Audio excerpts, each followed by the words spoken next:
निकल के धरना।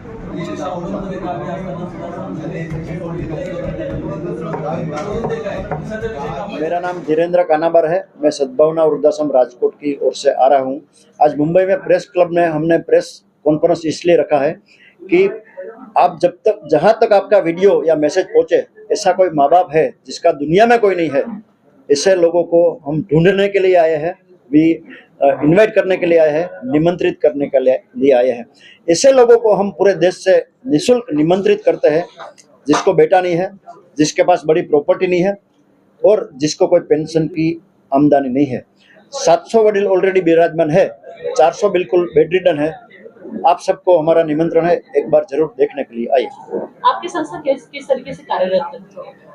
11 साल से ये संस्था सद्भावना वृद्धाश्रम चालू है और पूरे इंडिया से हम ऐसे लोगों को निमंत्रित करते हैं जिसका दुनिया में कोई नहीं है, निःशुल्क उसको वहाँ प्रवेश देते हैं और जब तक वो इस दुनिया में रहे तब तक उसकी हम अपने माँ बाप की जैसे सेवा करते हैं, ऐसी सेवा करते रहते हैं। तो उसका इलाज होगा? हाँ, मेरे पास डॉक्टर की टीम है। संस्था की खुद की हॉस्पिटल है, इंडोर हॉस्पिटल है और ज्यादा क्रिटिकल बीमारी है तो उसको राजकोट शहर में जो हॉस्पिटल है वहाँ उसको मूव कर देते हैं। सर, विश्व का सबसे बड़ा वृद्धाश्रम आप बनाने जा रहे हो, उसमें 500 करोड़ की लागत है, 11 बिल्डिंग और 7 फ्लोर आपने बताया हुआ है, उस बारे में थोड़ा जानना चाहिए। हाँ, ये 30 जो नया वृद्धाश्रम हम बना रहे हैं राजकोट में, उसमें 30 एकड़ जमीन अभी ऑलरेडी हमने संस्था ने परचेज कर ली है। 7 बिल्डिंग बना रहा है जिसमें 1400 रूम होंगे और 5000 लोगों का उसमें प्रवेश रहने की हो जाएगा, प्रबंध हो जाएगा और 500 करोड़ रुपया का टोटल खर्चा होगा। एक बिल्डिंग ऑलरेडी चालू कर दिया है। किस तरह से मैनेजमेंट काम कर रहा है, किस तरह से लागत आ रही है, किस तरह से पूरा मैनेज हो रहा है? हम मैनेजमेंट में 3 लोग हैं जो पूरा और कुछ काम नहीं करते हैं। अच्छा, तो ये बेटे लोग सब संभालते हैं। तो मैनेज जैसे कंपनी चलाते हैं, 3000 लोगों का स्टाफ है तो कैसे चलता है, उसके पास सीख के हम ये सब चलाते हैं।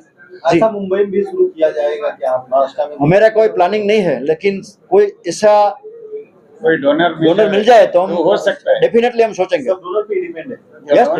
डोनेशन तो चलता है मेरा भैया। डोनेशन बिना चलता है बहुत से लोग हैं जो अपने माँ बाप एक ही को लंदन का परिवार में किया। ऐसे लोग भी यहाँ पे आके रह सकते हैं। नहीं, हम ऐसे लोगों को रखते हैं जिसको बेटा नहीं है, जिसके पास बड़ी प्रॉपर्टी नहीं है या जिसको पेंशन की कोई इनकम नहीं है। ये हमारा क्राइटेरिया फिक्स है।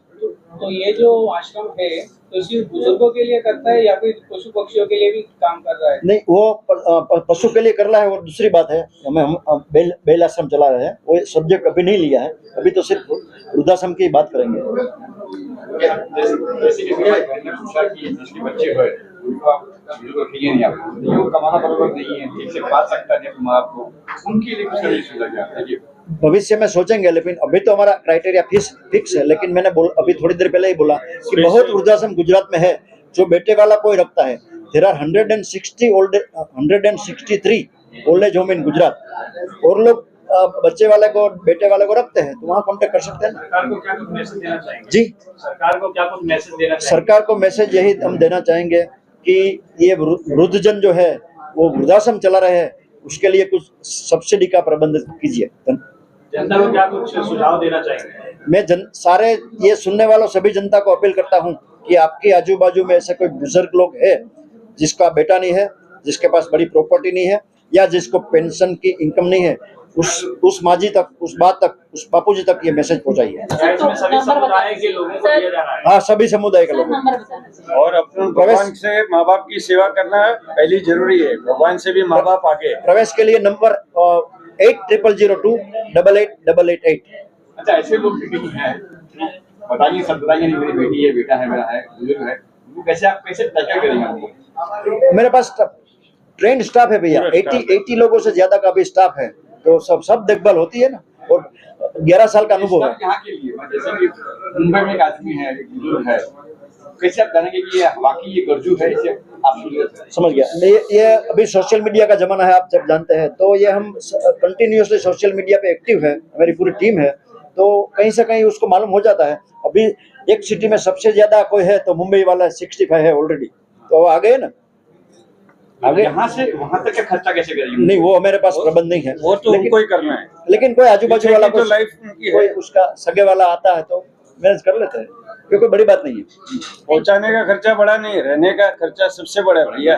पहुंचाने का जो मिनिमम आइस है, लेकिन उधर संभालना, आज केयर टेकर करना, उसकी 100 ईयर्स हो तब तक उनकी सेवा करनी, वो सबसे बड़ा कर्तव्य है। और सबको अगेन निमंत्रण, आप एक बार जरूर आइए। बहुत बहुत धन्यवाद सभी का। 4 महीने में 5 लाख रुपया खर्चा हो गया, अब कब तक वो चलेगा मालूम नहीं है। तो हमने बोला कि भाई आप आ जाओ, तो अभी दोनों, ये जो भैया है कोमा में है वो, और उसकी वाइफ दोनों वृद्धाश्रम में आ गए हैं, उसको मिल के गए। जी, और जैसे कि गरीबी के कारण भी, जिस तरह से अभी आपने बताया, गरीबी के कारण अपने माँ बाप को नहीं रख पाते, कुछ लोग ऐसा होते हैं, सब कुछ होते हुए भी माँ बाप को नहीं रख पाते, ऐसे के लिए क्या कोई कैंपेनिंग चलाने वाली आपकी संस्था के द्वारा, या कुछ समझाने के लिए मीटिंग द्वारा? ना, ऐसा प्रैक्टिकली तो पूरे देश में कहाँ पॉसिबल है, लेकिन मैं जगह जगह जाता हूँ। लास्ट मंथ में हमने अहमदाबाद में, बड़ौदा और सूरत में ऐसी प्रेस कॉन्फ्रेंस करी थी कि भी ऐसा कोई माँ बाप है तो हम we are ready to accept. Sir, आज का दौर जो है ना, आज का जो दौर है ना, बहुत अलग है। जी और ऐसा है कि माँ बाप को यहाँ पर छोड़ के जी फॉरेन निकल जाते हैं। जी उनको पता है कि आपके जो संस्था उनको कैद करेंगे, जी, इसलिए वो आते भी नहीं है।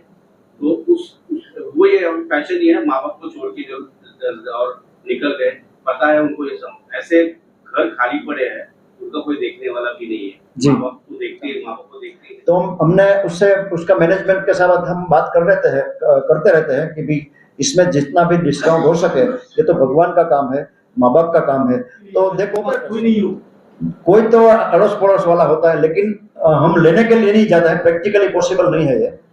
क्योंकि मद्रास से कोई किसी का फोन आता है तो लेने के लिए आओ, तो ये अभी तो हमारे लिए पॉसिबल नहीं है। तो वहां उसको पहले फोन नंबर है स्पेशल इंक्वायरी के लिए, मैं नंबर बोल देता हूँ। कोई भी वडील को, माताजी पिताजी को एडमिशन के लिए स्पेशल नंबर है 8002 8888। वहां पूछा करके, इंक्वायरी करके आ सकते हैं।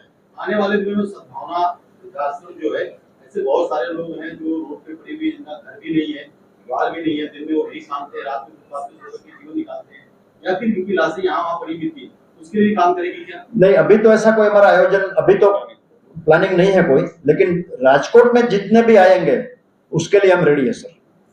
जी। क्या